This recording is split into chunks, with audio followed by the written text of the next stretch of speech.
Assalomu alaykum barchaga. Navbatdagi darsimizni boshlaymiz. Exponential functionga doir ikkinchi testimizni tahlilini ko'rib chiqamiz. 306 test ekan. Xo'p, birinchi masalaga diqqatimizni qaratamiz. At the start of degan so'zimiz bu boshlanishi degan ma'noni berar ekan. At the start of boshlanishi. Nimaning boshlanishi desa, an experiment, bir tajribani. Bir experiment tajriba. Bir tajribaning boshlanishida pressure degan so'zimiz bosim deb tarjima qilamiz. Tajribaning boshlanishida bosim inside degan ichida. Nimani? A container. Bir konteyner ichidagi bosim ekan. Tepaga yozib qo'yaman inside ichida. Container degan so'zimiz idish degan ma'noni berar ekan. Idish ichidagi bosim 19 poundga teng bo'lgan. 1 kvadrat inchga to'g'ri keladigan. 1 kvadrat inchga to'g'ri keladigan. Bizada 1 kvadrat inch yuza bor. Mana shu yuzaga to'g'ri keladigan bosim 19 poundga teng ekan. O'zi fizikada bosimni formulasi nimaga teng? F taqsim S ku, to'g'rimi? Endi pressure bosim inside ichidagi konteynerning ichidagi bosim double degan so'zimiz asosiy keyword 2 marta ortmoq. Double degani 2 marta ortmoq degan ma'noni berar ekan. Konteynerning ichidagi bosim 2 marta ortar ekan har 28 minutda. Har 28 daqiqada. At the start of boshlanishi tajribaning boshlanishiga nisbatan. Ya'ni tajriba the start of boshlanishidan har 28 daqiqadan keyin bosim 2 marta ortadi. Dastlab 19 pound bo'lgan konstanta narsa exponentialda ko'paytirib boriladi-ku, 2 marta ortyapti har 28 daqiqada. Ya'ni hali endi boshlanganda 19 pound bosim bo'ladigan bo'lsa, 28 daqiqadan keyin 2 marta ortishi kerak. 19 ko'paytiruv 2 darajasi 28, 28. Demak, 19 ko'paytiruv 2 bo'ladi. Tushunyapsizlarmi? Which of the following? Quyidagilardan qaysi biri yoki which equation, qaysi tenglama bizga represent qilib beradi? Represent degani ko'rsatmoq. Qaysi biri bizga ko'rsatib beradi bu holatni? This degan so'zimiz bu, situation degan so'zimiz holat. Bu yerda y pressure, bu yerda y bosimni bildiradigan bo'lsa,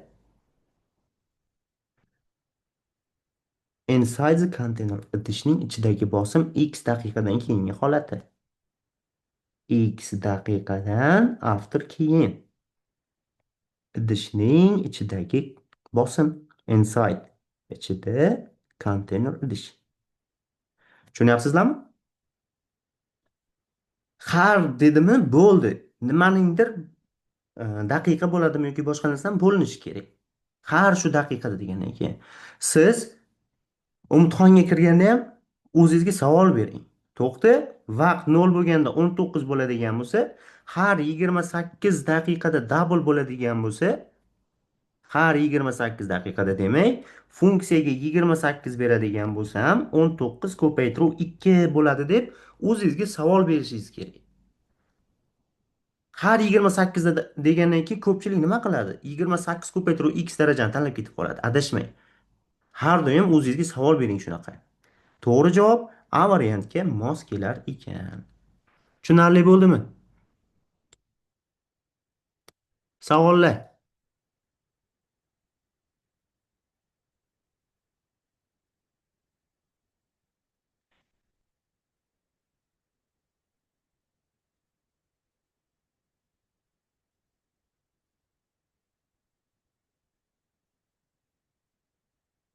Savollar.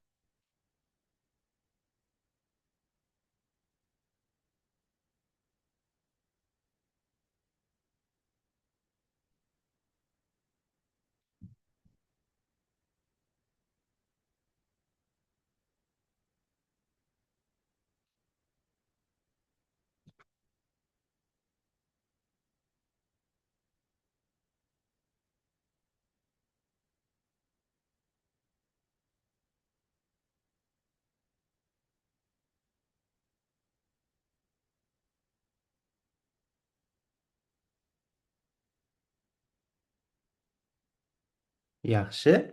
Bo'lmasa ikkinchi masalani ko'ramiz.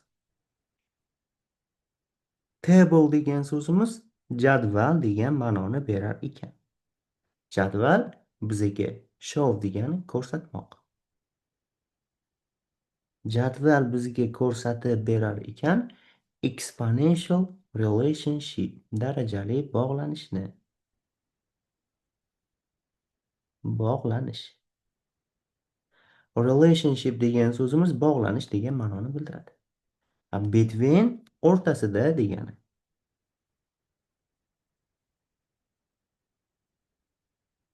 Nimalar o'rtasidagi bog'lanish? The number of years, yillar soni. The number of bo'ladigan bo'lsa soni, years bo'ladigan bo'lsa yillar. Yillar soni x, since degan so'zimiz dan beri. Nimadan beri? Ezela started training. Shug'ullanishni boshlagandan beri. Training degani shug'ullanmoq.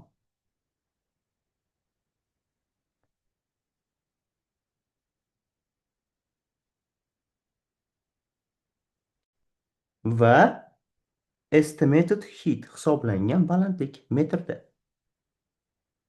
X bizada yil ekan, hx balandlik ekan. Which of the following quyidagilardan qaysi bir funksiyalar bizaga represent qilib beradi? Represent degan so'zimiz ifodalamoq. This relationship bu bog'lanishni ifodalab beradi. Bu yerda x kichik yoki 4 bo'lishi kerak. X ga 4 dan katta son biza qo'ya olmas ekanmiz. Tushunarlimi? Xo'p, funksiyaga 0 qo'yadigan bo'lsak 1,46 ekan. Funksiyaga 2 qo'yadigan bo'lsak 2,32 ekan. 4 qo'ysak 3,68.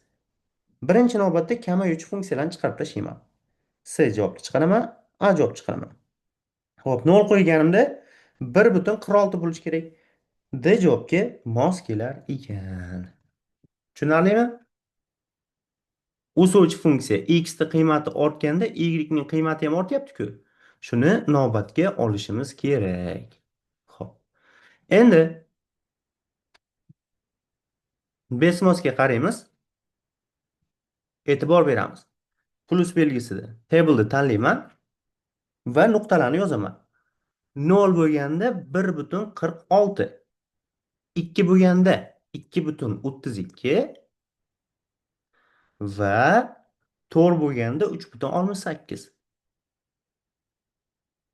Tepada x1, y1 turibdi. Endi aytaman, y1 deyman, tilde belgisi a ko'paytiruv b darajasi x.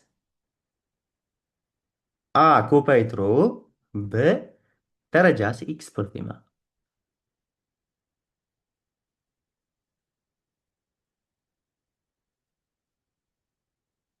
Yoki mana bu yerdan exponentialni o'zini tanlaychi. 0 da 1,46, 2 da 2,32, 4 da 3,68 chiqdi. 1,46, 1,26 darajasi x bo'lar ekan. Aniq, endi shunga yaqinroq son chiqyapti-ku, lekin aniq chiqarib bermadi. 1,46, 1,26.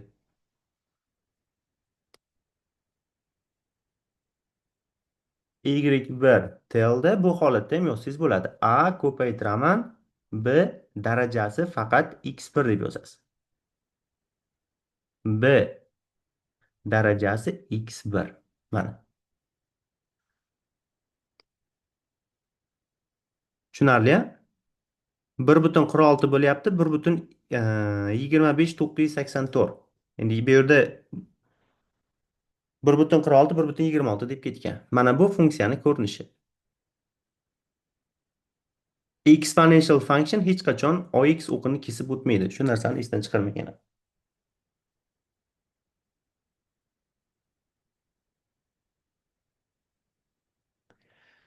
Xo'p, keyingi masalaga qaraymiz. Uchinchi masala. Bu yerda ham 0 qo'ysak 1,25, 2 qo'ysak 1,8, 4 qo'ysak 2,59 bo'lyapti. Birinchi navbatda o'suvchi funksiya bo'lgani uchun ikkita javobni chiqarib tashlayman. Endi 0 qo'yadigan bo'lsam 1,25. D variantga mos kelyapti ekan.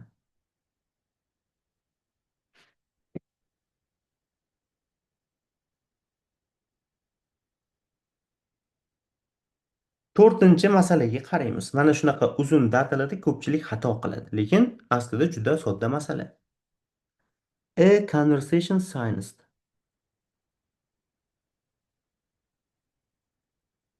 Bir, demak conversation degan so'zimiz muloqot markazi. Olimlari nima qildi? Implement degan so'zimiz ta'kidlamoq degan ma'noni berar ekan. Nimani ta'kidlabdi? Bir programma bor ekan, u reduce degan so'zimiz kamaytirmoq degan ma'noda kelar ekan. Nimani kamaytirib berar ekan desa,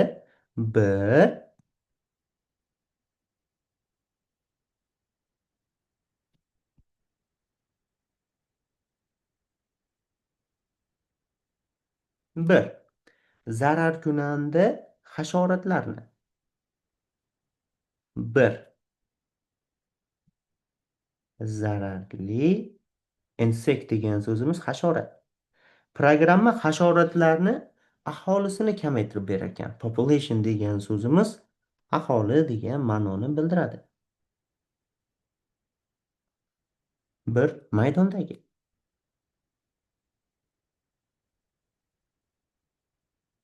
Berilgan funksiya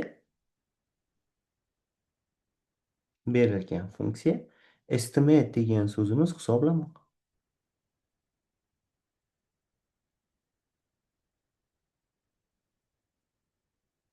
Bizning funksiyamiz hisoblab berarkan hasharotlarni aholisini x yildan keyin nimaga nisbatan 2008-yilga nisbatan x yildan keyin, ya'ni funksiya 0 bo'lgan holat bu 2000 bo'ladigan bo'lsa bu 2008-yilga to'g'ri keladi. Chunki masalada 2008-yilga nisbatan x years after, x yildan keyin va bu yerda x kichik yoki teng 8. Bizani funksiyamiz 2016-yilgacha ishlaydi. 8 yil davomida ishlaydi. Which of the following? Quyidagilardan qaysi biri the best interpretation, eng yaxshi ta'rif bo'ladi? Eng yaxshi ta'rif bo'ladi. Nima uchun desa, interpretation ta'rif 2000 soni uchun. Bu matnda 2000 soni uchun ta'rif ber deb shart qo'yibdi. 2000 qachon paydo bo'ladi? Qachonki funksiyaga 0 qo'ysak 2000 paydo bo'ladi. F ga 0 qo'ydim degani 2008-yilda 0 degani. 2000 da zararkunanda hasharotlar bo'lgan. O'sha javob topishimiz kerak. 2008-yilda. Decrease degan javoblarni olib tashlavering. Ketdi.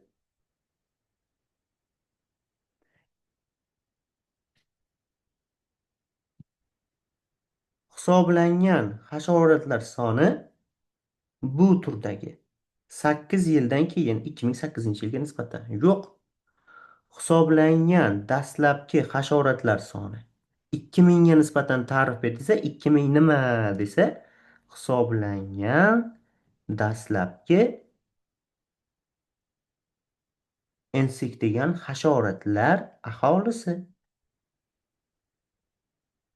bu turdagi 2008-yilda. To'g'ri javob D bo'ladi. C javobni nima uchun xato deyapmiz?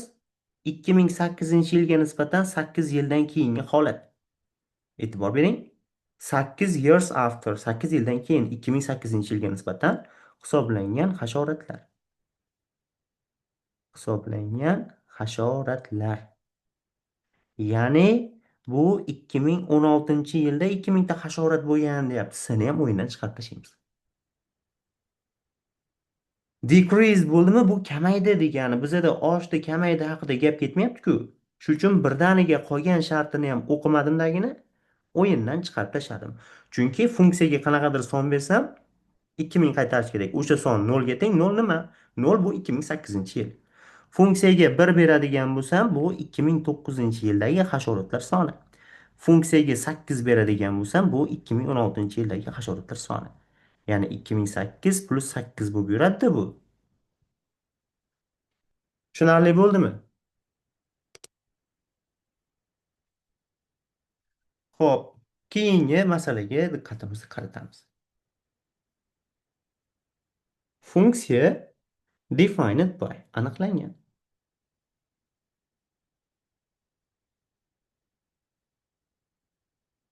A darajasi x plus b va bu yerda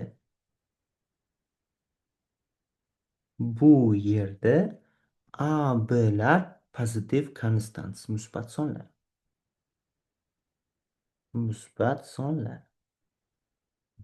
Hx funksiya koordinata tekisligida, bizani funksiyamiz koordinata tekisligida past degan so'zimiz o'tmoq degan ma'noni beradi. Through degan so'zimiz orqali. Qayer orqali o'tadi? Points, nuqtalar.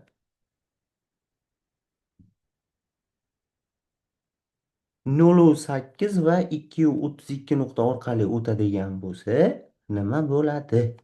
Value, qiymat. Of ni. A ko'paytiruv b ning qiymati nimaga teng?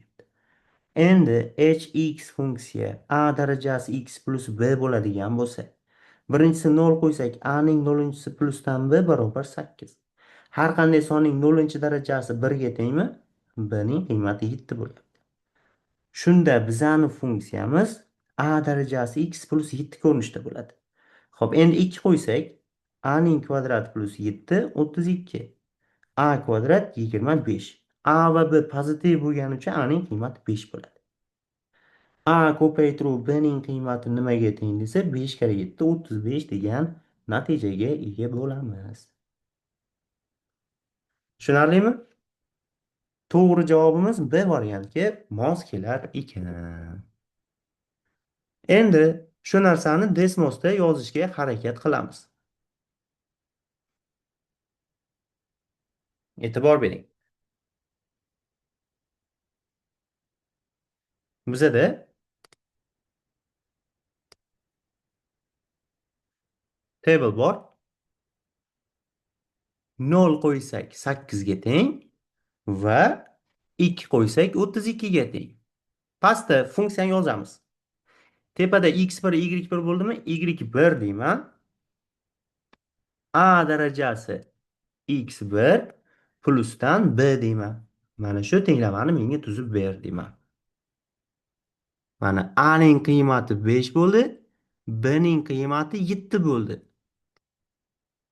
Ko'rdingizmi? Endi a ko'paytiruv b ni hisoblab ber deyman. Mana 35 chiqadi. Siz qiymatlarni berdingiz, xohlasangiz mana grafigi ham turibdi. Mana bu yerdan barobar tilda bo'ladi, bilamiz. Mana bu nuqtalarni ishlatadagini sizga o'zgaruvchilarning qiymatini topib beradi. Va topgandan keyin bo'ldi, mana buni hisoblab ber deysiz. Tamom. Sizga 35 degan natijani chiqarib beradi. Siz qo'lda hisob-kitob qilib o'tirmaysiz demoqchiman. Tushunarlimi? Yozaveramiz.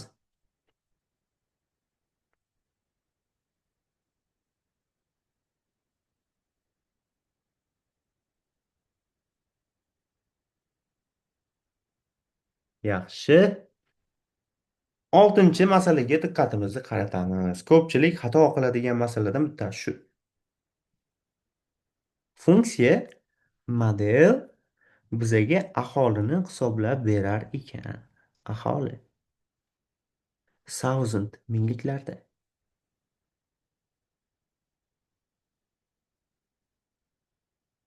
Bir shahar.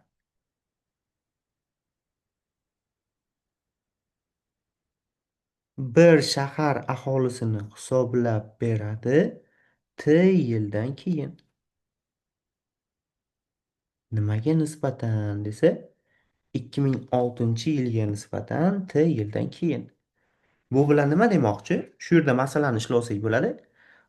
Funksiyaga 0 qo'yadigan bo'lsak, 260 ga teng bo'ladi. Ya'ni 2006 yilda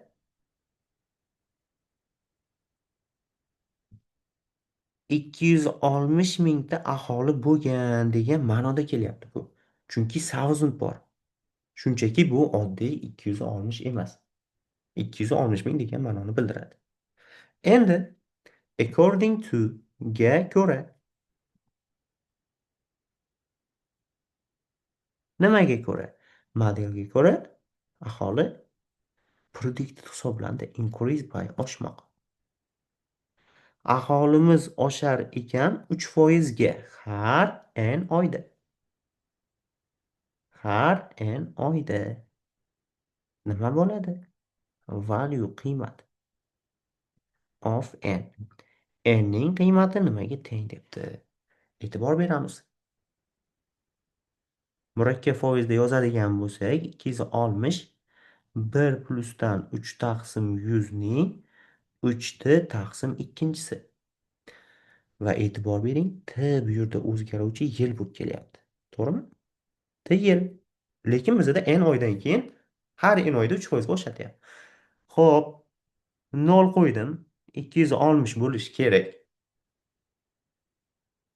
Endi men funksiyaga qanaqadir qiymat qo'yishim kerak.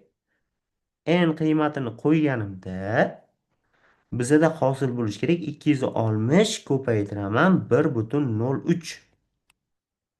Tushunyapsizmi? Darajada bir qolib ketishi kerak shunda. Ya'ni mana bu daraja 1 bo'ladigan bo'lsa, bizani 260 aholimiz bo'ladigan bo'lsa, n oydan keyin 260 ko'paytirib 1,03 bo'ladi. Har n oyda shu narsa bo'lyapti. Endi nima qilamiz? Daraja 1 bo'lishi uchun 3t taqsim 2 ni 1 ga tenglashim kerak. Ya'ni 3t barobar 2, t ning qiymati 2 taqsim 3 yil chiqyapti. 2 taqsim 3 1 yil 12 oy bo'ladigan bo'lsa, bu 8 oyga to'g'ri kelar ekan. Har 8 oyda bizani demak aholimiz 3% ga oshib borar ekan. E'tibor bering, tekshirib ko'ramiz. Funksiyaga 0 qo'ydim. 260 ming aholi bor. Funksiyaga 8 oy qo'yaman. Endi oyda yilga o'gira olishim kerak. 8 taqsim 12 bo'ladimi yilga o'tkazsak? Bu 2 taqsim 3 bo'ladi. Funksiyaga 2 taqsim 3 qo'yadigan bo'lsak, 260 ko'paytiruv 1,03, 3 taqsim 2 ko'paytiruv 2 taqsim 3. Daraja 1 bo'lib ketadi tagini. 260 ko'paytiruv 1,03 bo'ladi. Mana.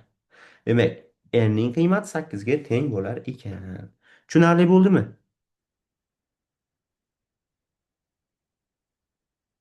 Yana 4 taqsim 3 qo'yadigan bo'lsangiz, yana keyingi endi 8 oyga 8 oy qo'ysak 16 oy degani bu 4 taqsim 3 yil degani. 260 1,03 ko'paytirib 1,03 bo'ladi. Yana 3% ga oshadi.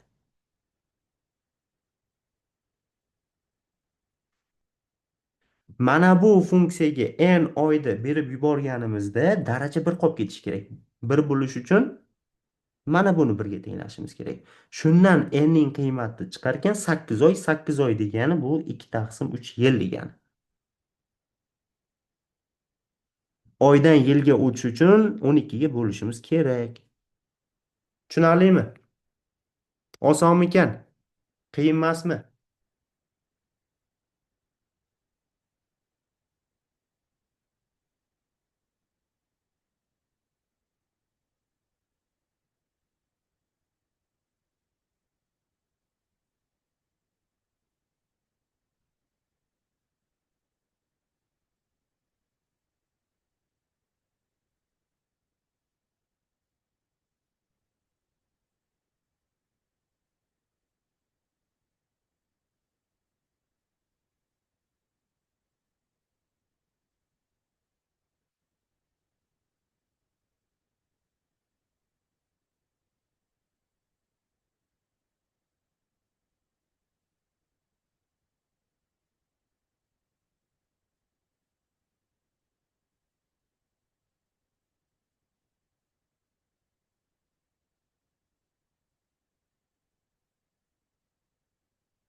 Savollar yo'qmi?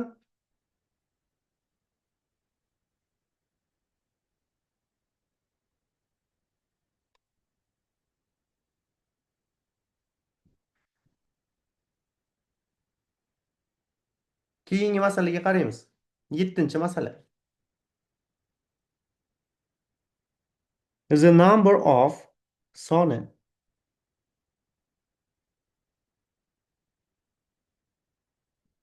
bakteriyalar soni qayerda? Suyuqlikda. Liquid degani suyuqlik. Bir suyuqlikdagi bakteriyalar soni medium o'rtacha, double degani 2 marta ko'payar ekan. Double 2 marta ortmoq. Har kuni. Every day. Har kuni degan ma'noni bildiradi. Zero degan so'zimiz bor degan ma'noni bildiradi. Bor edi 72 mingta bakteriya suyuqlikda. At the start of boshlanishi. Endi tajribaning boshlanishida 72 mingta bakteriya bo'lgan ekan kuzatish davomida. Observation degan so'zimiz kuzatish. E'tibor bering, funksiya tuzyapman. Dastlab 72 mingta bakteriya bo'lgan, 2 marta ko'payarkan. Har x daqiqada misol uchun. Which of the following quyidagilardan qaysi biri represent ko'rsatib bermoq? Represent.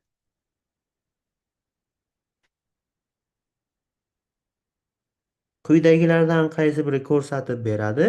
The number of soni. Bakteriyalar soni. T kundan keyin. To'g'ri javobimiz D variantga mos kelar ekan. Dastlab endi kuzatish boshlanganda 72 mingta, misol uchun bir kundan keyin har kuni 2 marta ko'payadi. O'zingizga savol bering.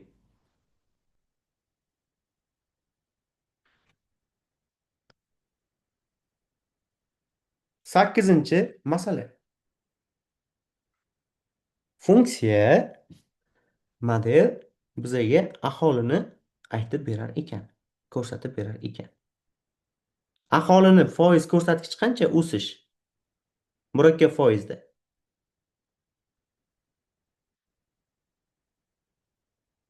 Aholining foiz stavkasi 1,1 taqsim 100 bo'ladimi? To'g'rimi?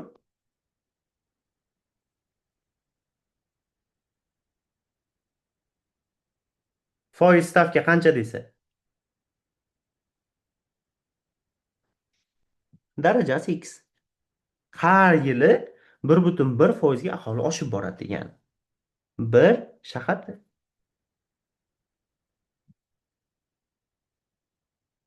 Each year, har yili. From, through, dan gacha.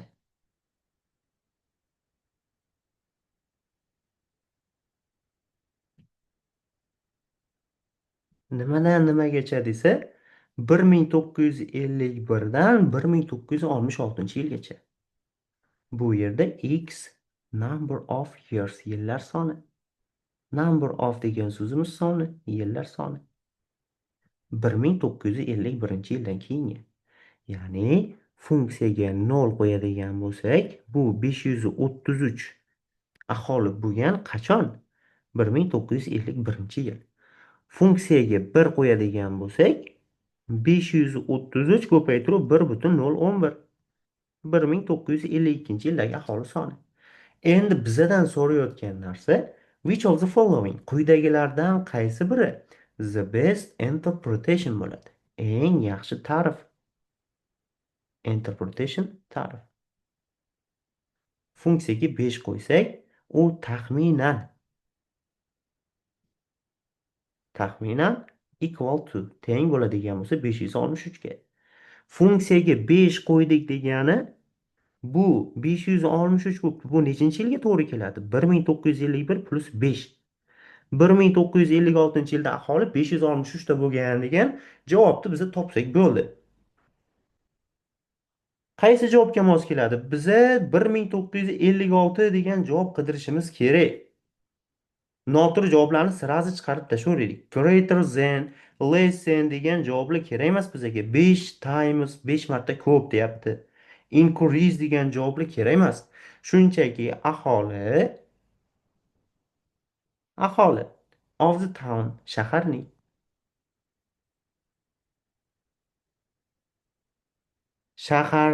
aholisi taxminan approximately 563 ta bo'lgan 1956 yilda.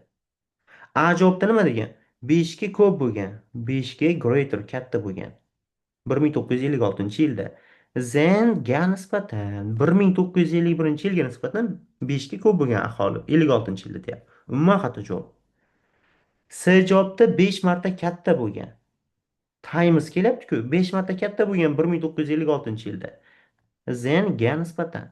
Nimaga nisbatan? 1951 yilga nisbatan. Aholi shuncha marta katta bo'lgan. Umuman noto'g'ri javob. D javobda aholi increase by oshdi. Aholi oshibdi. Qanchaga? Taxminan 563 taga. Har 5 yilda. Har 5 yilda aholi 563 taga oshar ekan. 1951 va 1956 yil o'rtasida. Mana shu yil oralig'ida. Bu umuman noto'g'ri javob. To'g'ri javob B variantga mos keladi. Oshdi kamaydi degan narsa kerak emas bizga. Xo'p, keyingi masala 9-savol. Noyabr imtihoniga tushganda loyalty programma masalasi. Bir kompaniya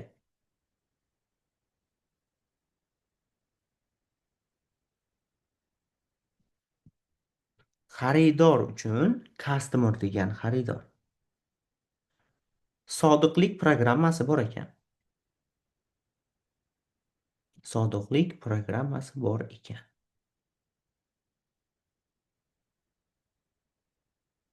2018-yil bor edi. 900 ta xaridorlar, 900 ta customers bo'lgan, yuklab olgan. Enroll in degan so'zimiz yuklab olmoq. O'sha loyalty programmani 900 kishi yuklab olibdi. Keyingi 24 oyda next degan so'zimiz keyingi 24 oyda 2018-yil yanvar oyidan keyin total number of umumiy soni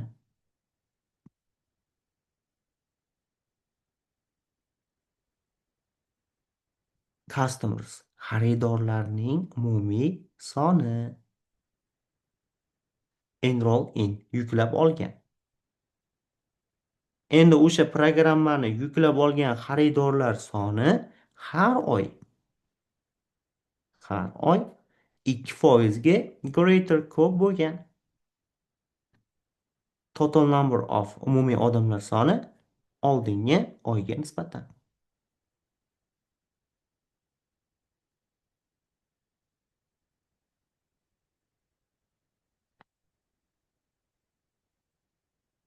Endi biz funksiya tuzamiz. F ning m ga bog'lanishi dastlab 900 bo'lgan, foiz stavka 2%, m oydan keyin qanaqa bo'ladi? M kichik yoki teng 24 degan shart bo'lishi kerak faqat. To'g'ri javobimiz B variantiga mos kelar ekan. Tushunarlimi? Savollar.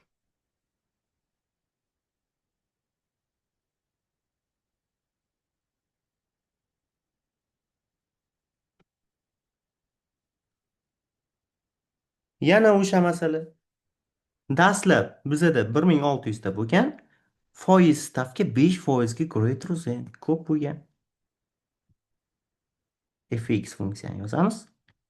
1600 1 plus 5 taqsim 100 darajasi m. Mana buni m deb qo'yamiz. Demak, 1600 1,05 darajasi m bo'ladi. B variantiga mos kelar ekan. 11-masala. Mana shu masalani kim endi Desmosga ishlab beradi.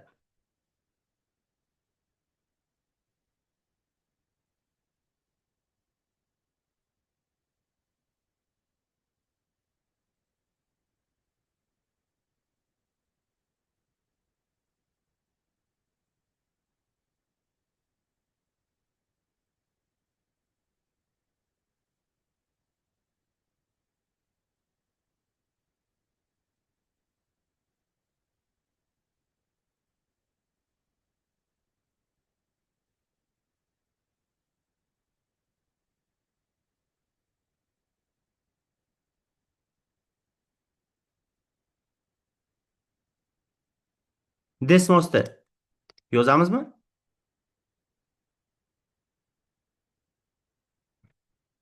Desmosda.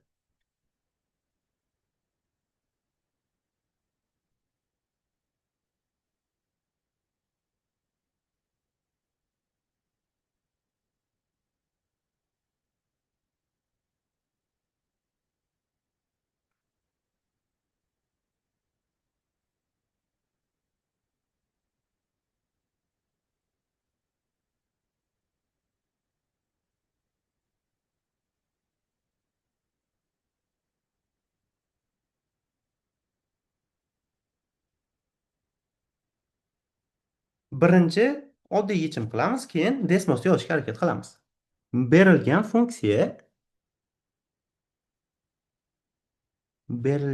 funksiya value of fx.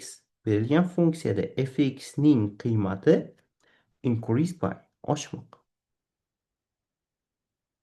Qanchaga? P foizga oshadi. Xo'p, bizani funksiyamiz p foizga oshsin, 1 plus p taqsim 100 deb yozishni o'rganganmiz. Nimani hisobiga? Har oshganda. Every increase degan har oshganda of x. X ning qiymati 6 ga. Ya'ni fx plus 6 ga oshadigan bo'lsa. Mana tengligimiz. Funksiya bor yuqorida.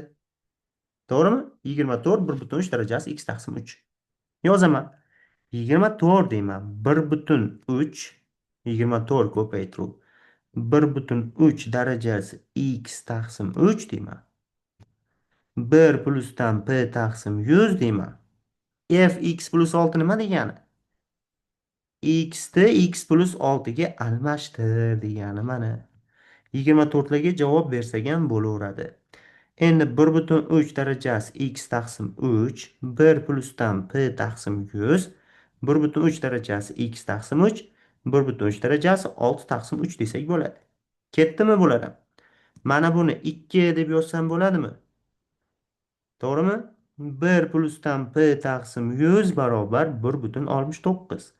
P taqsim 100 barobar 0,69. P ning qiymati 69% bo'lyapti. D variantga mos kelar ekan. Biz qoida bo'yicha yozdik. Endi Desmosda yozishga harakat qilamiz. Desmosda ham ja qiyin narsa emas.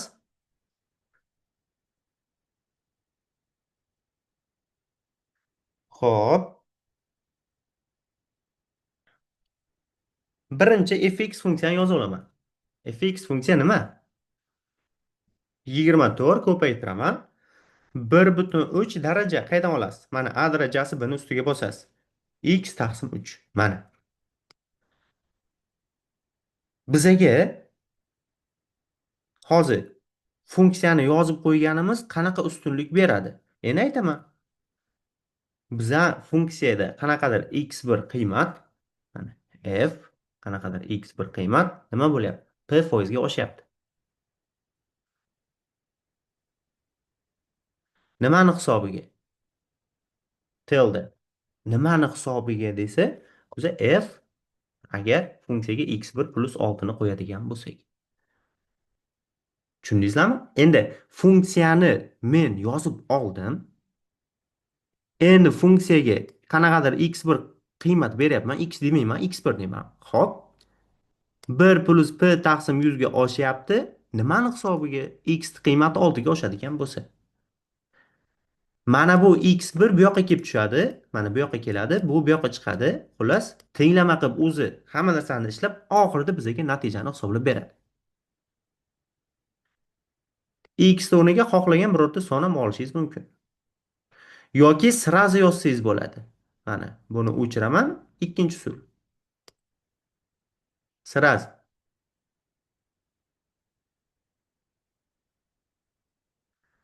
darajasi x1 taqsim 3. Mana shu 1 plus p taqsim 100 ga oshadi. Nimani hisobiga? 24 ko'paytiraman 1,3 darajasi x1 plusdan 6 taqsim 3 bo'lgani hisobiga. Mana. Endi bu sal qo'polroq chiqadi. Bunga nisbatan ikkinchi yozganimiz ancha aqlliroq formatda bo'ladi. Chunki bitta bitta narsani ikki marta takroran yozib qo'yapmiz. Mana tushunyapsizmi? Qayta-qayta yozib qo'yapmiz.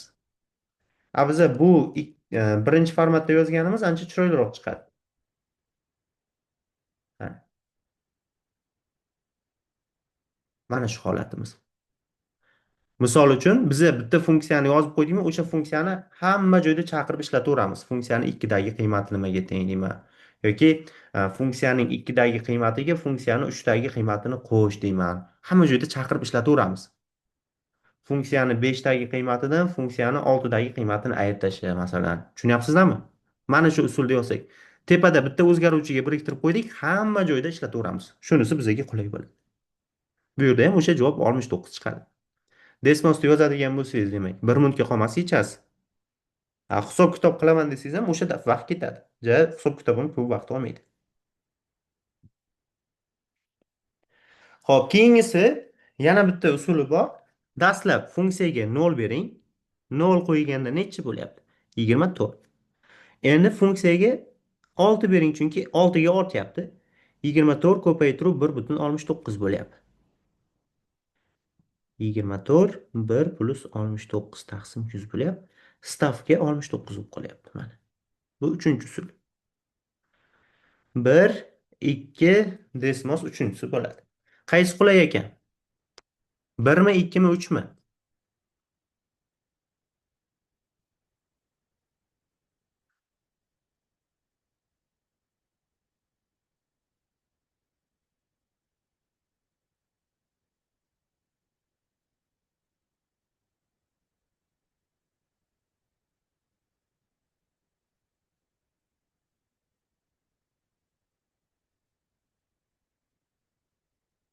Shunaqa. Chunki qanaqadir son beryapsiz, keyin 6 ga ortyapti. Farqi yo'q, son qo'yib ham ishlasangiz bo'laveradi. 12-chi masala.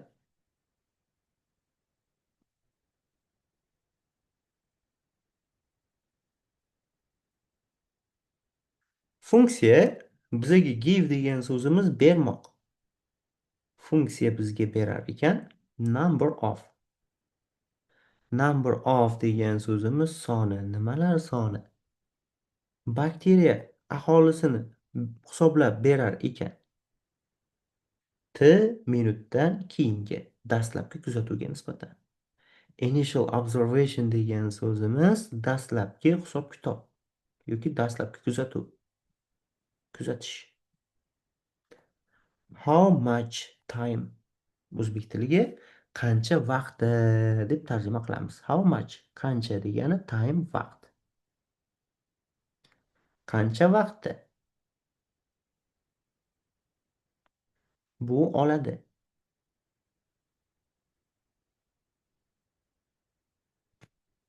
Qancha vaqt bu oladi? The number of soni.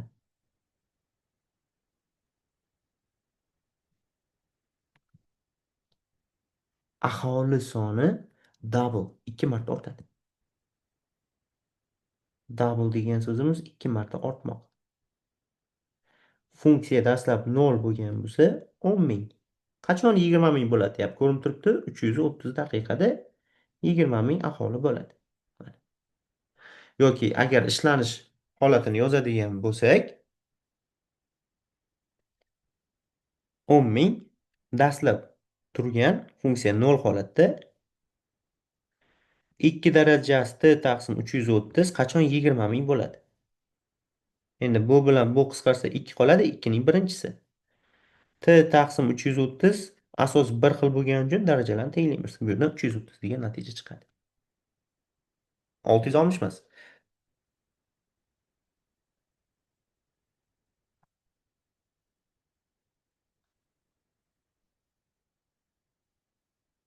13-chi masala. Which of the following quyidagilardan qaysi biri grafik decreasing exponential function? Decreasing degan so'zimiz kamayuvchi darajali funksiya. Kamayuvchi darajali funksiya bo'ladi. Qarang. Umuman olganda biza o'suvchi funksiya uchun ta'rif berganmiz. Ixtiyoriy funksiyadan x ning qiymati ortgani sari shu narsani esdan chiqarmang. X ning qiymati ortgani sari y ning ham qiymati ortib borsa, bu o'suvchi funksiya deb biza ta'rif bergan edik shu narsaga. Va oddiygina chiziqli funksiya ko'radigan bo'lsak, bu o'suvchi funksiya.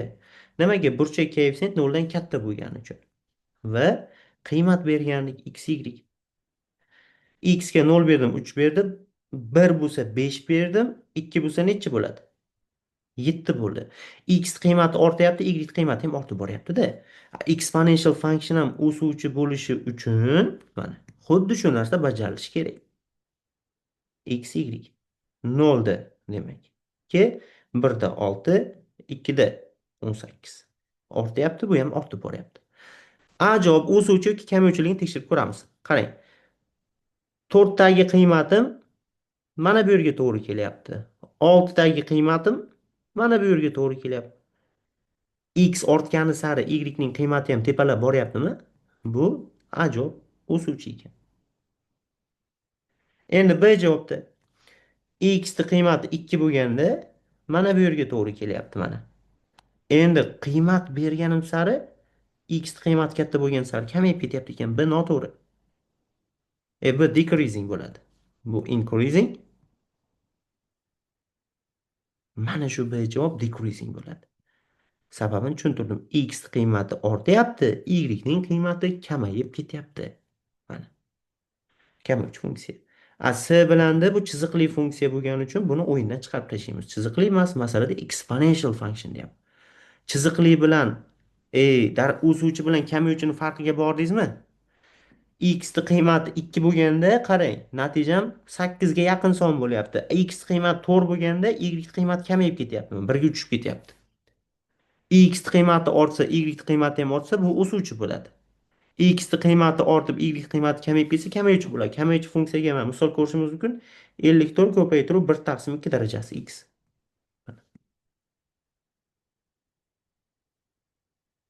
0 bo'lganda 54, x ning qiymatini orttirib boryapman, Y kamayib ketyapti. Mana. Bu kamayuvchi funksiya bo'ladi. Mana shundan ajratib olsangiz bo'ladi. 14-chi masala. Bizada kamayuvchi so'ragani uchun B javobga mos keladi.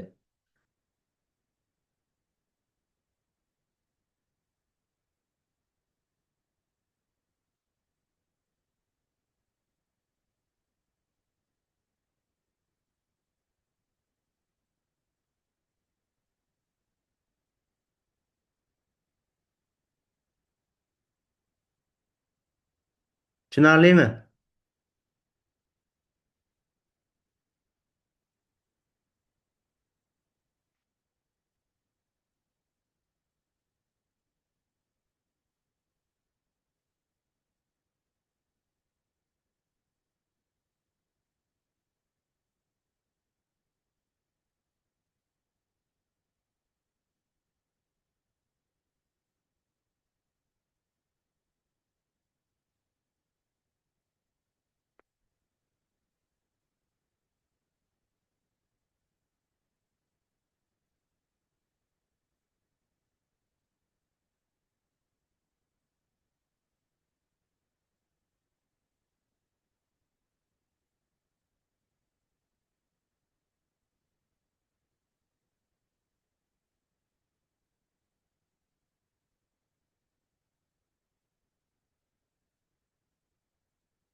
Yaxshi.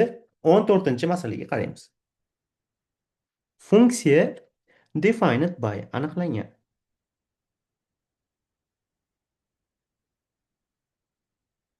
Funksiya aniqlangan mana shu ko'rinishda. Nima bo'ladi? Value of x. X ning qiymati. X ning qiymati nimaga teng bo'ladi? Gx equal to teng bo'ladigan bo'lsa 10 mingga. 10 darajasi 3x minus 1 bu 10 ning to'rtinchisi. 3x minus 1 barobar 4. 3x barobar 5. X ning qiymati 5 taqsim 3 bo'ladi. B javob. Xo'p, 15-chi masala. Funksiya defined by aniqlangan. Funksiya aniqlangan bu yerda a va b'lar butun sonlar.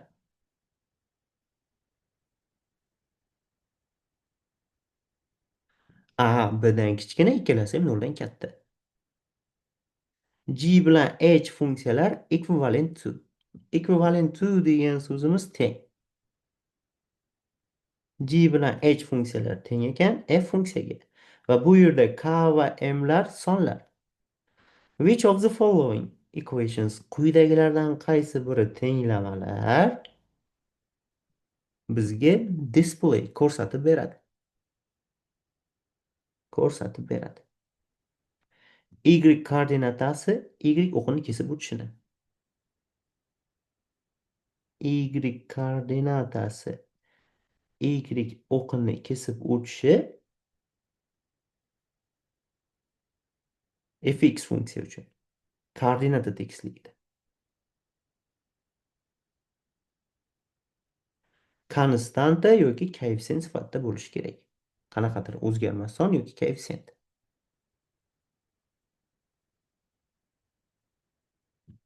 Koeffitsient bo'lishi kerak. Tushunarlimi? Xo'p, darajali funksiyalar uchun bu bo'yicha o'zi alohida testimiz bor. Fx barobar a ko'paytiruv b darajasi x plus c. Bizaga mana shu funksiya berilgan bo'lsa, bu yerda a nima deyiladi? Koeffitsient deyiladi. B base asos deyiladi. Va c ning vazifasi konstanta, o'zgarmas son deb ta'rif bergan, yozgan. Uchalasiga. Bizadan so'rayotgan narsa funksiyani y o'qini kesib o'tishi. Funksiya y o'qini kesib o'tdi degani funksiyaga 0 qo'ydik. Mana shu 0 qo'yganimizda u nimaga teng bo'lishi kerak? Konstantaga teng bo'lishi kerak. Konstanta deganimiz, ya'ni c bo'lib qolishi kerak. Yoki mana bunga teng bo'lishi kerak. Yoki funksiyaga 0 qo'yganimizda koeffitsient bo'lib qolishi kerak, a ga teng bo'lib qolishi kerak. Yoki bunga teng bo'lib qolishi kerak. Tushunarlimi? Funksiyani yana qaytaraman. Y o'qini kesib o'tdi degani x 0 bo'ldi. 0 qo'yganimda yoki koeffitsient sifatida a bo'lishi kerak yoki konstanta sifatida c ga mos kelishi kerak ekan.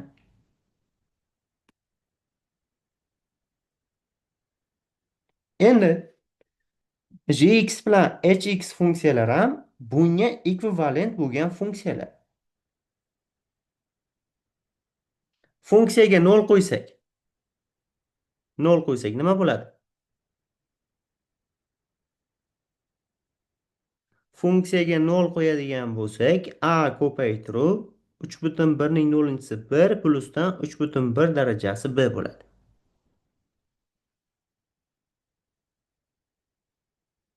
Ya'ni a plusdan 3,1 darajasi b. Bu 0 a plusdan 3,1 darajasi b da kesib o'tar ekan oy o'qini. Chunki x ga 0 qo'ydik. Endi birinchi masalaga funksiyaga 0 qo'yadigan bo'lsak, J'ga 0 qo'yadigan bo'lsak nima bo'ladi? A ko'paytiruv 1 plyusdan k bo'lyapti. Hga 0 qo'yadigan bo'lsak, A plyusdan M ga teng bo'lib qolyapti ekan.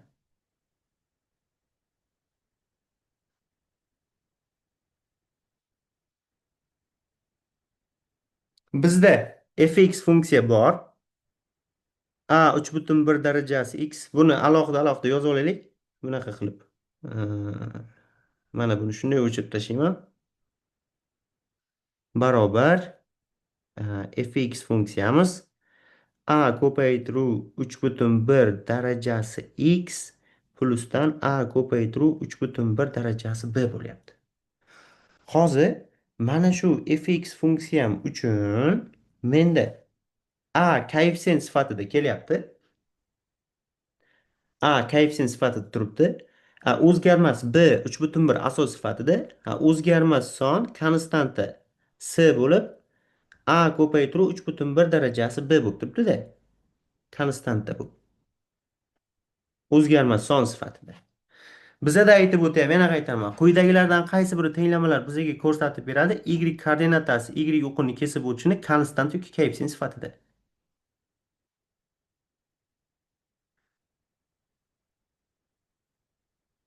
Ya'ni y o'qini kesib o'tishi yoki konstanta sifatida mana bunga teng bo'lishi kerak, yoki koeffitsient sifatida a ga teng bo'lib qolsa, biz o'sha javobni to'g'ri deb hisoblaymiz. Chunki fx funksiyani oy o'qini kesib o'tishi, e'tibor bering, va bir bilan ikki funksiyalarni ham taqqoslashimiz kerak shu bo'yicha. Buni oy o'qini kesib o'tishi 0 a ko'paytiruv 1 plus k bo'lyapti. Buni oy o'qini kesib o'tishi 0 a plus m bo'lyapti. Mana. Hozir bizada mana bu sonlarim, mana bu ikkala sonlarim yoki a ni o'ziga teng bo'lib qolishi kerak, yoki o'zgarmas son sifatida konstanta a ko'paytiruv 3,1 darajasi b ga teng bo'lib qolishi kerak. Hozir ikkalasiga ham teng bo'lmaydi. To'g'ri javob bu yerda D variantiga mos keladi. Ikkalasi ham emas.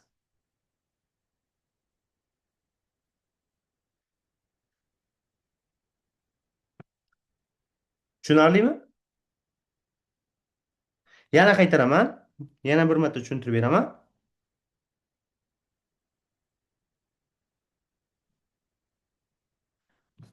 Funksiyani oy o'qini kesib o'tishi. Mana. Oy o'qini kesib o'tdi degani to'liq yozib olsam a 3,1 darajasi x plus a ko'paytiruv 3,1 darajasi b. Quyidagilardan qaysi biri tenglamalar bizga tasvirlab beradi? Y koordinatasi y-intercept fx funksiya uchun konstant yoki koeffitsient sifatida. Y o'qini kesib o'tdi degani x 0 bo'ldimi? 0 bo'ladigan bo'lsa a chiqarsam mana bu funksiyaga 0 qo'yapman. A plusdan a ko'paytiruv 3,1 darajasi b bo'lyapti. Ya'ni 0 a 1 plusdan 3,1 darajasi b bo'lyapti. Mana shunaqa bo'lyapti.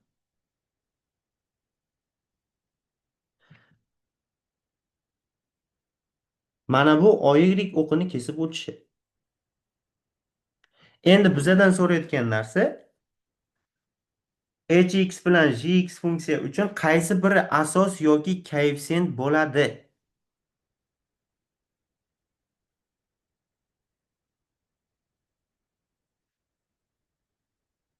Y koordinatasi y o'qini kesib o'tishi.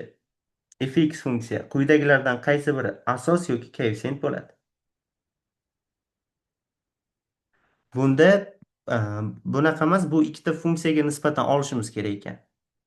Mana shu funksiyalarni y o'qini kesib o'tishi fx funksiyani yoki koeffitsiyentiga teng bo'lishi kerak, yoki o'zgarmas soniga teng bo'lishi kerak ekan. Mana bunga.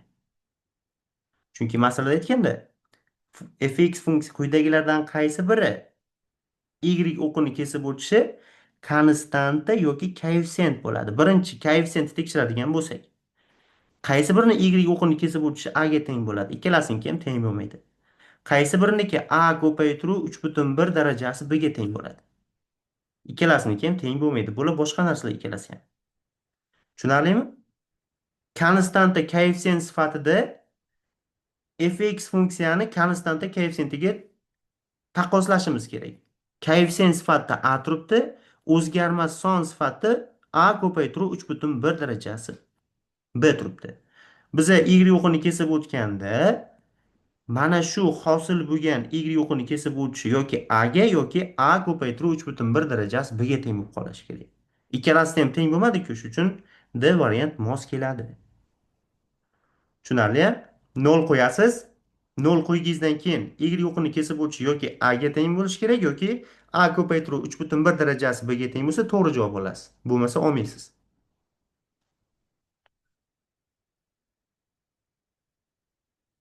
Tushunarli bo'ldi hammaga. O'zi sharti sal uzunroq, lekin oddiygina y o'qini kesib o'tishini topasiz. Yana qaytaraman, ikkita funksiyani. U yoki koeffitsiyentga yoki o'zgarmas son ikkalasiga biriga teng bo'lsa to'g'ri bo'ladi, teng bo'lmasa ikkalasi ham noto'g'ri bo'ladi. Keyingi masala 16. Y-intercept. Y o'qini kesib o'tishi. Y o'qini kesib o'tishi mana bu funksiya uchun. Koordinata tekisligida 0 y ekan. Ya'ni 0 qo'ysangiz 81 plus 65 darajasi 0. 0 82. Y ning qiymatini toping deb masalaga shart qo'yibdi. 82 bo'ladi. 17-masalaga diqqatimizni qaratamiz. Exponential function darajali funksiya uchun. Darajali funksiya uchun value qiymat. F1 ning qiymati k ga teng. Bu yerda k o'zgarmas bir son.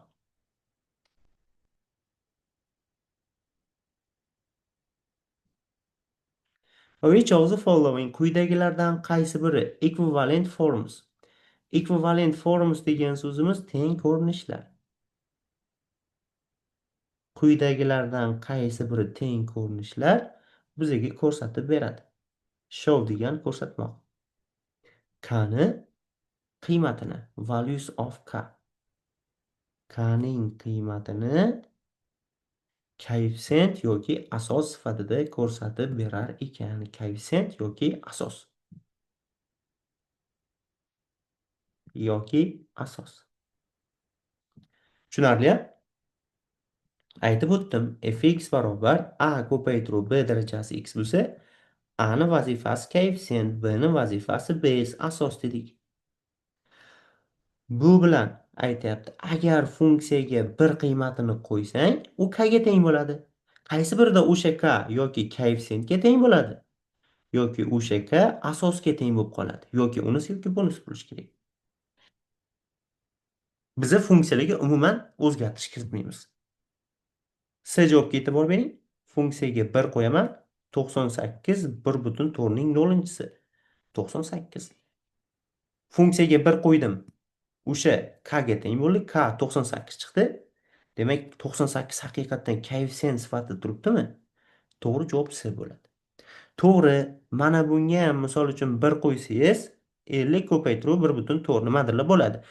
Lekin koeffitsient sifatida 50 ta o'zi qolib ketmaydi. 1 qo'ysangiz mana bu ham 98 chiqadi. Lekin 98 koeffitsient yoki asos bo'lib turgani yo'q-ku. Tushunyapsizmi?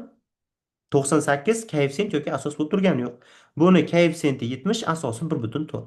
Sen funksiyaga shunchaki bir nuqtani qo'y, 1 degan son, u k ga teng bo'lsin, o'sha k koeffitsient yoki asos bo'lib tursin deyapti. 1 qo'yganimizda 98 chiqyapti. 98 koeffitsient sifatida turibdi. Shartga to'g'ri kelyapti. To'g'ri javob C variantiga mos keladi. Tushunarli? Funksiyani o'zgartirmang. Keyingi masala.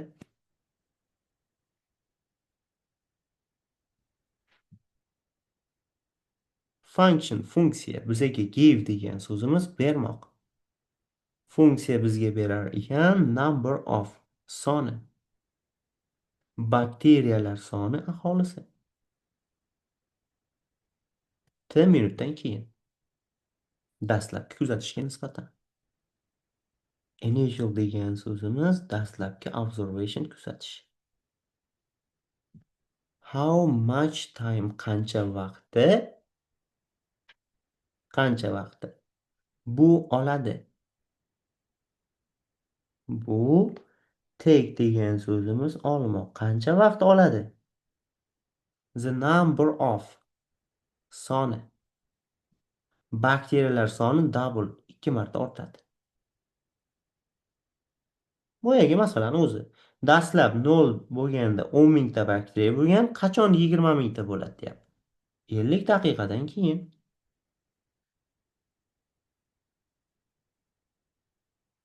Tushunarlimi? 19-masala. Bu ham the number of soni. Bakteriyalar soni bir suyuqlikda. Medium o'rtacha. O'rtacha double degan so'zimiz kelyapti, ya'ni 2 marta ortmoq. O'sha 2 marta ortmoq doim base asos bo'lib xizmat qiladi. Every day, har kuni. Bakteriyalar soni har kuni 2 marta ortar ekan. Bor. Zero degan so'zimiz bor degan ma'noni berar ekan. Bor ekan 75 mingta bakteriya suyuqlikda. At the start of degan so'zimiz boshlanishi. Boshlanishi. Nimaning boshlanishi? Observation, kuzatish. Tajriba boshlanishida shuncha bakteriya bo'lgan. Ya'ni funksiyaga 0 qo'ysak 75 ming soni chiqishi kerak. Dastlab 75 mingta bo'lgan, 2 martadan ortyapti har daqiqa, har kuni, x kunlar. Juda ham ehtiyot bo'ling, son bering. 0 qo'ysak 75 bo'lishi kerak, 1 bersak 75 ming ko'paytirib 2 bo'lishi kerak deb. 20-masala.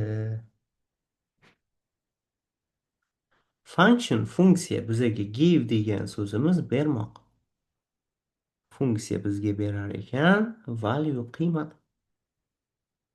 Nimaning qiymati? A piece of. Bir equipment degani bir texnikani, jihozni. Bir texnikani after x months, x oydan keyin. X oy foydalangandan keyingi narxini funksiya berar ekan bizga. Use degan so'zimiz ishlatmoq degan ma'noda keladi. After x months degani x oydan keyin.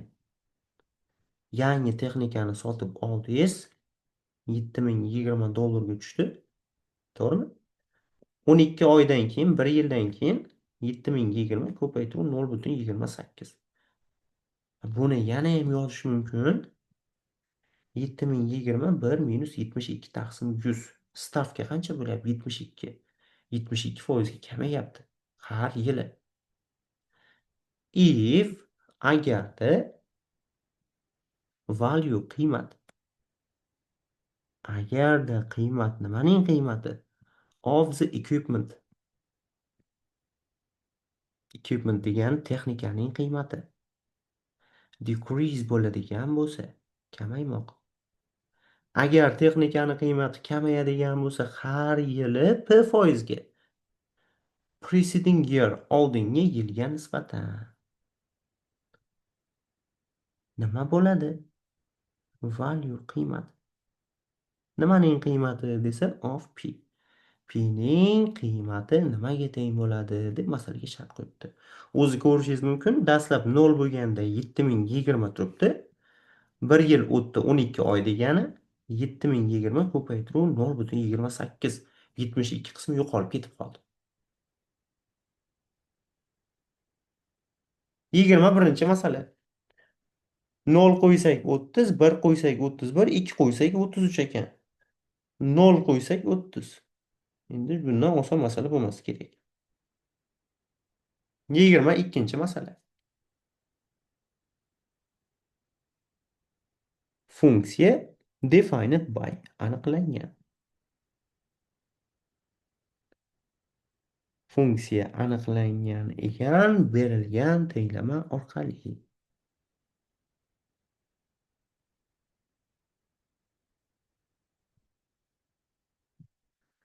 Gx fx minus 3 shart bajarilsa, fx minus 3 nima degani? 242 darajasi x minus 3 yoki pastga 2 ning kubini tushirsak ham bo'ladi. 248 ga bo'lsak, 32 darajasi x bo'lyapti. Mana shu gx ga teng ekan.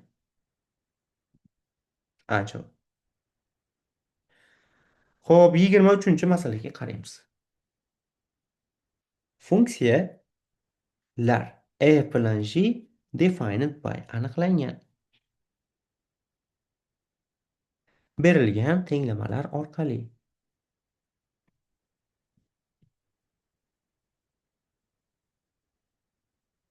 Bu yerda x katta yoki teng 0 degan shart bor ekan. Which of the following quyidagilardan qaysi biri tenglamalar display bizaga ko'rsatib beradi? Nimani ko'rsatib beradi? Bu tenglamalar bizaga ko'rsatib berish kerak konstanta yoki koeffitsient sifatida. Funksiyaning, demak, maksimum qiymati, maximum value of the function. Funksiyaning maksimum qiymati yoki qanaqadir o'zgarmas son yoki koeffitsientga teng bo'lishi kerak. Bu yerda x katta yoki teng 0. Endi tushuntiraman birinchi. Mana fx funksiya bor. A ko'paytirib b darajasi x plus c, x katta yoki teng 0. Funksiyaning maksimum qiymati yoki koeffitsiyentga teng bo'lib qolishi kerak, koeffitsient a. Yoki funksiyaning maksimum qiymati konstanta bo'lishi kerak yoki c ga teng bo'lishi kerak. Koeffitsient sifatida a, konstanta sifatida c turibdi. Birinchi funksiyaga e'tibor beramiz. Fx barobar 16 ko'paytirib 1,24 darajasi x plus 43. Xo'p, asos birdan katta son. Bizada agarda funksiyaning maksimum qiymati 16 ga yoki funksiyaning maksimum qiymati 43 ga teng bo'lib qolsa, to'g'ri deb qabul qilamiz birni. Afsuski bunaqa bo'lmaydi. Asos birdan katta bo'lgandan keyin x ga cheksiz degan son bersam, yana cheksizga qarab ketadi. Cheksiz plus 1 bersam, cheksiz plus undan ham katta bo'lib ketadi. 1 bersam qanaqadir qiymat, 2 bersam undan ham katta qiymat, 3 bersam undan ham katta. Bu funksiyaning maksimum qiymati 16 ga ham teng bo'lmaydi. Funksiyaning maksimum qiymati 43 ga ham teng bo'lmaydi. Shuning uchun bu o'yindan chiqib ketadi. Xo'p, ikkinchisi gx barobar 8 ko'paytirib 0,72 darajasi x ekan. X katta yoki teng 0 holatda. E'tibor bering, funksiyaga 0 qo'ysam, funksiyaning maksimum qiymati 8 bo'ladi. 8 koeffitsient sifatida ham kelyapti. Demak, to'g'ri javob faqat 2 bo'lar ekan. Endi 1 beradigan bo'lsa, kamayib ketyapti. 8 ko'paytirib 0,72. 2 bersam 8 0,72 ning kvadrati. Tobora kamayib ketyapti. Funksiyaning maksimum qiymati 8 bo'ladi. 8 koeffitsient sifatida ham kelyapti bizga. Tushunarlimi? To'g'ri javob faqat 2 bo'ladi. Endi konstanta koeffitsiyentga doir ikkita alohida testini beraman. Uni yechgandan keyin yanada tushunarli bo'lib ketadi.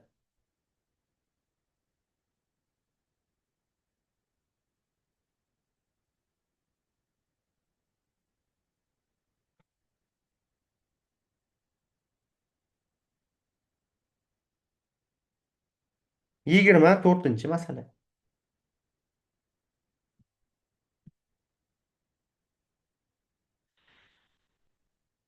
According to degan so'zimizga ko'ra, modelga ko'ra hisoblangan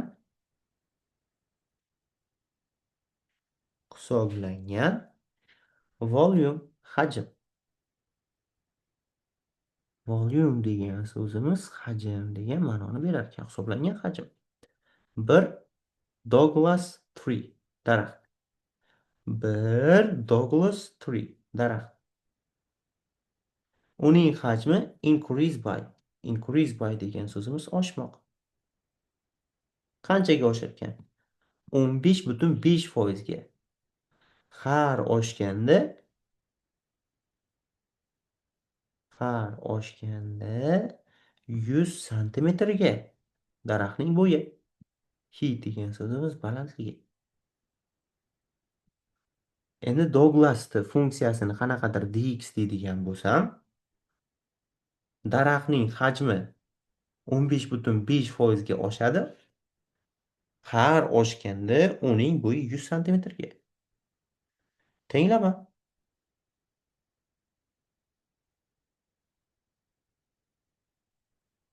Represent bizaga ko'rsatib berar ekan. Bu modelni, bu funksiyani. Bu yerda y bizaga represent ifodalab beradi hisoblangan hajmni. Y xullas hajm ekan. X bizaga ifodalab berar ekan daraxtning balandligi. X mana bu tmas x bo'lishi kerak ekan. A va B'lar sonlar bu tenglamada nima bo'ladi? Value qiymat. Tenglamada B ning qiymati nimaga teng bo'ladi debdi. Endi qarang. Juda oson masala. Hozir y hajm bo'lsa a b darajasi x taqsim 100 turibdi-da. Agarda deyapti, sen mana bu daraxtni balandligi x bizada balandlik-ku 100 ga oshadigan bo'lsa, a b darajasi x plus 100 taqsim 100 bo'ladigan bo'lsa, daraxtni biz balandligini 100 ga oshirib qo'ydik. Shunda daraxtning hajmi 15,5% ga oshadi. Y ko'paytirib nima qilaman? 15,5 desa yozaman. Y 1 plusdan 15,5 taqsim 100 deyman. Mana. Mana shu tenglama ichib qo'yishim kerak. Yoki 1,155 y bo'ladi. Y ko'paytirib 1,155.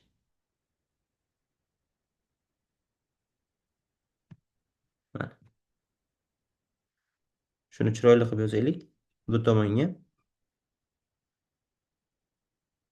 y barobar a ko'paytirib b darajasi x. Agar sen daraxtni x taqsim 100. Agarda sen daraxtni bo'yini 100 santimetrga oshiradigan bo'lsang, seni egring 15,5% ga oshadi. Mana. Mana shunaqa tenglik bo'lyapti. Tushundingizlar? 1,155 y barobar a ko'paytiruv b darajasi x taqsim 100 ko'paytiruv b bo'lyapti-da. Mana buni o'zi y bo'ladi. Mana buni o'zi a b x taqsim 100 y ga tengmi? Y bilan y qisqarsa b ning qiymati 1,155 ga teng bo'lar ekan. S javobga mos keladi. Tushunarlimi?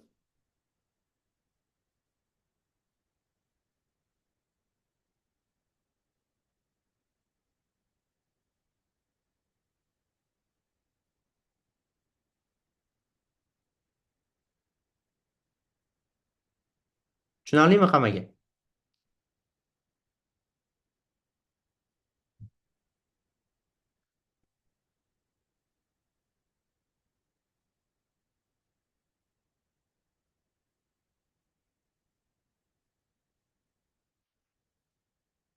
Xo'p, 25-masala.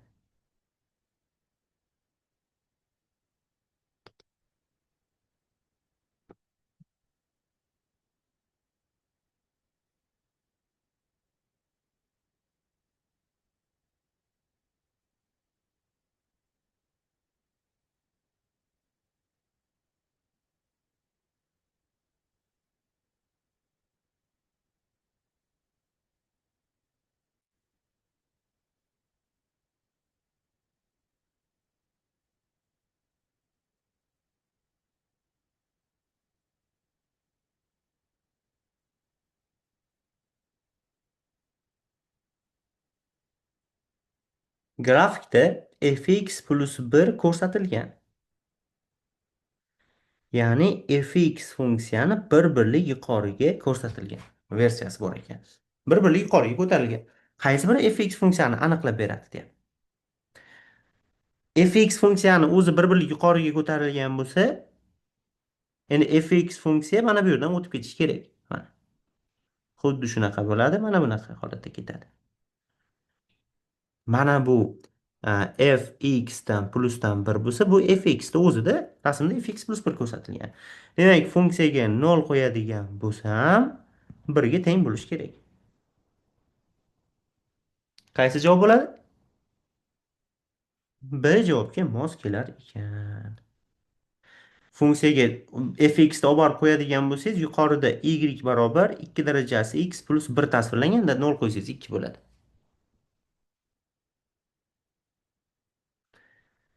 Y o'qini kesib o'tishi nimaga teng debdi? Y-intercept.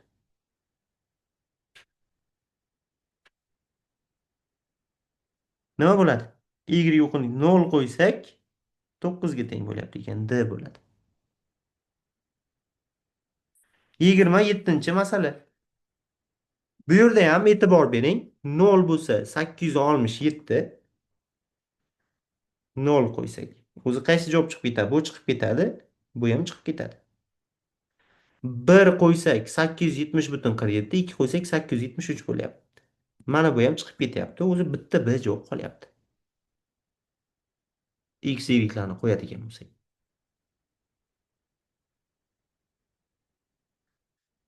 28-chi masala. Bu yerda ham the number of soni. Bakteriyalar soni bir suyuqlikda. Medium degan so'zimiz o'rtacha. Double 2 marta ortadi. 2 marta ortmoq har soatda. Bunga o'xshash masalani hozir 3-marta ko'rdik. Dastlab 44 mingta bakteriya bo'lgan, 2 marta ortyapti har soatda. D variantga mos keladi.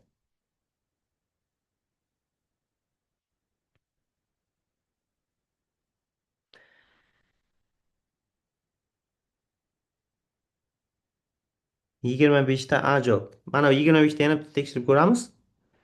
Xo'p, qarang. B varianti olib borib qo'ydi, 2 darajasi x plus 1. Mana bu. Mana buni olib borib qo'yadigan bo'lsak, y barobar 6 darajasi x plus 1 bo'ladi. Endi 0 qo'ysak 2 bo'lyapti. Keyingisi 1 qo'ysak 7 bo'lyapti. A javob ekan. Shu yerda adashib ketibmiz. 1 qo'ysak 7 bo'lyapti. To'g'ri javob A bo'ladi. 25 ta. Shunaqa. Tushunarlimi? 28-chi masala. Bu yerda ham xuddi shu narsa ketyapti. Funksiya f bilan g defined by aniqlangan. Tenglamalar orqali.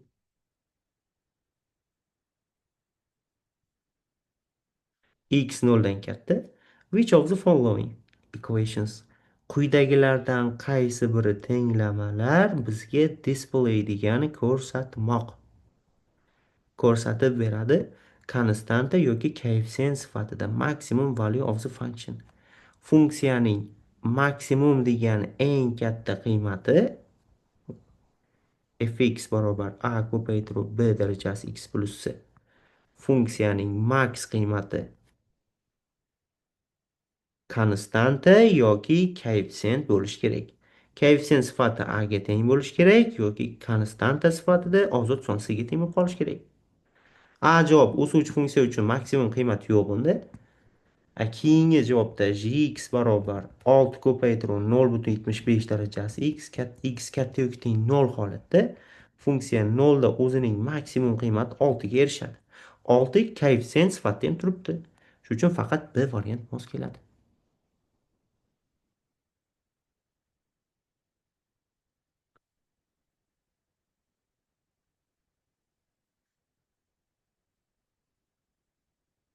o'ttizinchi misol. Rasmda fx plus 2 ko'rsatilgan. Ko'rsatilgan. Qaysi tenglama? Define aniqlab beradi. F funksiyani. Rasmda fx funksiyani 2 birlik yuqoriga ko'tarilgan holati ko'rsatilganmi? Bizani funksiyamiz 2 birlik pastdan o'tishi kerak. Mana bunaqa holatda. Xuddi shunaqa bo'ladi. Mana bu holatda o'tib ketadi. Mana parallel bo'lib qolishi kerak. Ya'ni funksiyaga 0 qo'yadigan bo'lsak, 2 bo'lishi kerak. 0 qo'ysak qaysiga 2 bo'ladi?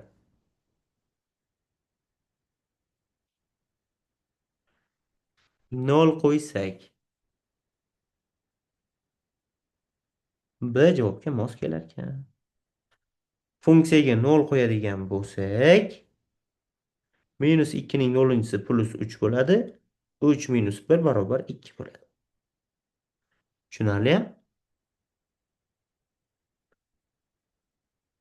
31-masalaga qaraymiz.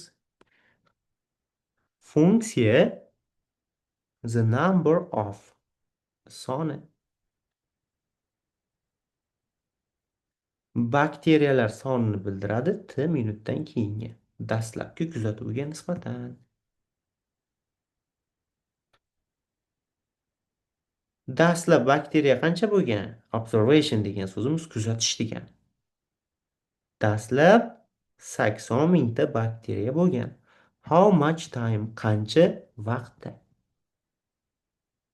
Qancha vaqtda? The number of soni. Bakteriyalar soni double degan 2 marta ortadi. 790 qo'yadigan bo'lsak funksiyaga 80 ming ko'paytiruv 2 bo'ladi. Javob 790 ekan. Xo'p, keyingi 32-masala. Funksiya fx model bizga qiymatni bildirar ekan. Qiymat dollarda. Bir bank akkauntdagi. Tushunasizlarmi? Bir hisob raqamdagi qiymatni ko'rsatib berar ekan. 1953-yildan 1968-yilgacha. From nuqta nuqta through degan so'zimiz dangacha degan ma'noni bildiradi. Bu yerda x the number of years. The number of years degani yillar soni. The end of oxiri 1953-yildan keyingi holat deyapti. Ya'ni funksiyaga 0 qo'ysak $242 bo'lgan, bu 1953-yilga nisbatan gap ketyapti. Which of the following quyidagilardan qaysi biri the best interpretation? Yana interpretation so'rayapti, ta'rif so'rayapti. Funksiyaga 5 qo'ysak, u 294 ga teng bo'lsa, approximately taxminan equal to teng bo'ladigan bo'lsa bo'ldi. Funksiyaga 5 qo'ydik, nima? 53 ga 5 qo'ysam 58. 1958-yilda shuncha summa bo'lgan. Oshdi, kamaydi degan javoblar olib tashlaymiz har doimgidek. Increase degan javob kerak emas. 5 marta katta bo'ldi degan javob ham kerak emas. Greater than degan javob ham kerak emas. Shunchaki 1958-yilning oxirida taxminan $294 pul bo'lgan.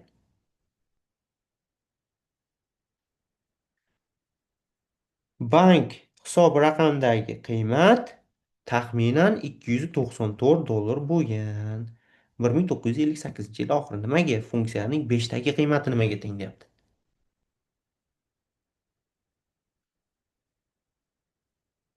To'g'ri javobimiz B variantga mos kelar ekan. Tushunarlimi? Exponential function. Bu ikkinchi edi. Birinchisini tahlil qilganmiz, bu ikkinchi testimiz edi.